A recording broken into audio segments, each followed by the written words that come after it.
Okay, so in this tape we're going to look at English as a lingua franca.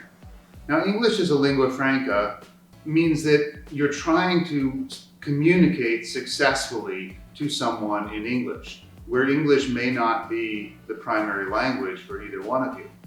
And that successful communication is more important than perfect English in terms of the grammar or pronunciation or whatever else. Even though successful communication is not equal to perfect English, it's also not equal to broken English. In other words, we have to look at some examples to illustrate what we mean by lingua franca. You have to keep in mind, in ELF, English as a lingua franca, we communicate with various people from different cultural backgrounds. For example, in one setting, in a reception, people commented on my English. They said, "You have no accent." What does it mean when people say, "You have no accent"? Well, I think it means they can't tell where you're from or that it sounds very standard. In other words, I sound very standard, so that they cannot tell where I am from. That's very interesting. For me, the so-called "you have no accent," that means you have no undesirable accent. Because as a social linguist, we know everybody has an accent, a way to pronounce the words. You have certain pronunciation. That's the so-called an accent. Or we can say everyone has a way to speak. You speak a variety of English. So to me, if I didn't understand the purpose of this expression is to compliment me, if I put on my hat as a social linguist, I might say, everybody has an accent. You are no exception. She had said that in many cases where people have said you have no accent. Exactly. So when I put on my hat as a social linguist, I said, everybody has an accent. You are no exception. That certainly defeats the purpose. That actually offended the person who complimented me. So I need to evaluate what it means when people say, "You have no accent." What accent do I have? I want to use the blending theory to explain why "you have no accent" means it's a compliment, meaning you speak standard English. I cannot detect any undesirable foreign accent, which also means in input 2, that means you have certain talent and you are making an effort to try to conform to the standard so that they feel, wow, it's hard to trace where you come from. That's certainly admirable. That's why, when we put this all inputs together, the output shows, wow, it's a positive evaluation of my pronunciation. And it's a compliment on my exceptional control of a foreign language. But this also implies there is a standard. Of course, the standard may change depending on where you are. And we can see there are actually all kinds of different Englishes. Yeah, there's obviously among standard English, there's British English, American English, Australian, I don't know if that's standard or certainly for them it is. But then you get to something like Indian English, which is one of their first languages and yet very different from the others. And then you have English as a second language, where people from different countries, you can tell something about where they're from based on the sound of the letters or the grammatical mistakes that they make. Therefore, what it means is there are all kinds of Englishes depending on where we come from. And there are more second language speakers of English than first language speakers. Therefore, we need to pay attention to English as a lingua franca. The so-called English as a lingua franca actually means, again, successful communication is what's important, much more than the correct grammar or pronunciation. And that involves being polite and being understandable to the other person, not offending them by, as we talked about, deflecting a compliment the wrong way. Now we are going to talk about compliments. I like to use 3 metaphors to illustrate how we perceive compliments. Number 1, we may consider compliments as a gift. Now, if you receive a gift, if I give you a gift, how would you respond to this gift? Well, that depends whether I'm Chinese or American. If I'm Chinese, I would say, no, several times before I would accept it. But if I'm American, I would just say thank you right away. And after you say thank you right away, what do? Obviously, I open it right away so that I can say thank you. Oh, this is wonderful. This looks fantastic. I can use this. In other words, the purpose of giving this compliment is to start some kind of a conversation, some kind of interaction to increase our relationship. That's the first metaphor. Giving compliment is like giving a gift. So we can either say, no, I don't deserve it. Are you sure you want to give it to me?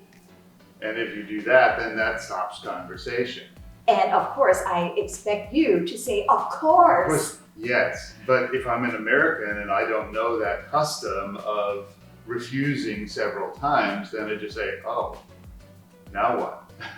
Maybe you feel I don't like the gift. So I say, no. Right. No. Yeah, that's a miscommunication. Right. Actually, I'm being polite by trying to figure out, do I really deserve the gift? Do you really want to compliment me? Yeah, after 3 times, I make sure, yes, it's real. Then I say thank you, right? The second way to perceive compliment is to view it as a trophy. In other words, in sports, after you win the gold medal, what do you do when you stand on the platform to receive the trophy? Usually, you either bow, receive it, that's it. Or you salute, receive it, and that's it. You don't have to say anything else, right? That's the second way to perceive, to view what this compliment is all about. So the response is very short. Sometimes it doesn't require any verbal expression. The third metaphor is very much difficult to respond. Because this time, when people give you a gift, you open it, oh my God, it's $1 million check. What does that mean? You know, why does he give me $1 million check? Maybe it's a flattery, maybe it's a bribery. I have to be very careful in responding to this very awkward gift. That's the third metaphor, flattery. So in other words, in Chinese, there are also 3 sets of words to express our appreciation or compliment to other people. And actually, the first group is a gift. The second group is like a trophy. And the third group is brown nose or flattery. So in the first group of words, basically the relationship between the 2 people, the person who gives the compliment and the person who receives it, is like higher status to lower status, to praise someone's achievement, or between equal status, you give a compliment. The second group of words is usually expressed from higher status to lower status. Yes, you did a good job. You deserve a special award. So that's the second group, is simply to give praise. The third group is usually from lower status to higher status by flatter the other person, go beyond what you're supposed to do or supposed to give. Then it makes the recipient awkward to respond to this kind of compliment.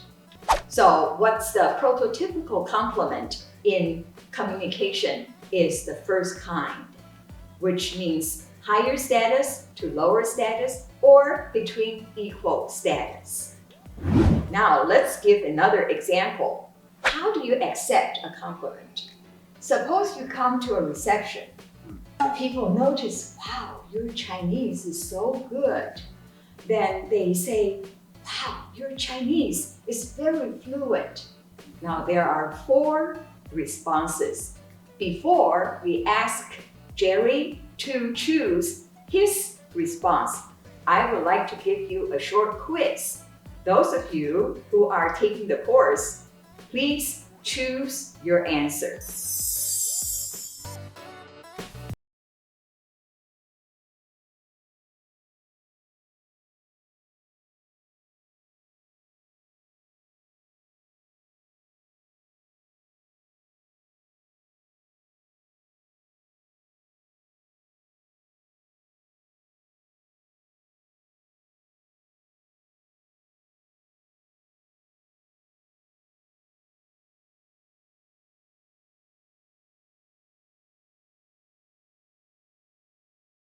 Your answer. Jerry, how would you respond to speaks perfect Chinese?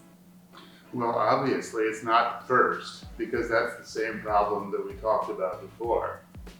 I think I would be offended if you use the first option by saying that your Chinese is also very fluent. I can't hear any Taiwanese accent, because in this case, Taiwanese accent, quote unquote, is has negative connotation, meaning it's not standard. Not standard, yeah. Not desirable. Even though there are 2 types of Mandarin. One is Taiwanese Mandarin, the other is Taiwan Mandarin. Among the linguists, Taiwan Mandarin is Taiwan style, is the style of Mandarin, standard Mandarin spoken in Taiwan. The Taiwanese accent has pejorative meaning, which has a negative evaluation, meaning you don't speak standard Mandarin. How about the second one? The second one is sort of like the way of refusing a compliment in Chinese, and so maybe that's the one that is socially acceptable in this setting. But a lot of international speakers, especially from America, the second one is considered negative. Why? Because you're putting yourself down, and again, that's from an American context. When you receive a gift, you don't put yourself down. So when I respond to this, I don't typically use any of those, because the last 2 are sort of, too bragging from a Chinese perspective. But the second one is too bad from an American perspective. So I'll say, oh, it's okay, rather than it really sucks. I'll say that it's okay, or I'm still studying, or something that indicates it's not good enough, but I appreciate what you're saying. In other words, your correct answer is also number 3, right? You not only thank me for giving you the compliment of speaking good Chinese, you also mentioned you still has room for improvement. For example, you study Chinese in a Chinese language center for many years. You still has to work hard. Mm-hmm. How about the very last one? Because a lot of Chinese students would consider number 4 the correct answer. When people commented on your English, wow, you have no accent, then my response will be, thank you, because we think that's the typical way of response in American English. Is that true? I don't know. Okay. In fact, like I said, the compliment is like a gift. You don't usually just receive it, thank you, and put it aside. That's rude, right? You have to open it or say something to strike a conversation. That's why a simple thank you is like receiving a trophy. Salute. Thank you. I deserve it. I take it home. That's why number 4 is not the correct answer. Therefore, number 3 is the best, the most appropriate response. You certainly accept the gift first, but then with humility by saying that I still have room for improvement. That's a very culturally appropriate way to respond to a compliment. It also addresses the need to strike a conversation to increase our relationship. Okay, so as we look forward to the other lessons in this unit, we're going to begin talking about different ways of expressing ourselves. Speaking, writing, using images, all of these are important ways of communicating. But what's most important depends on the format. In speaking, the other person has to be able to understand your speech.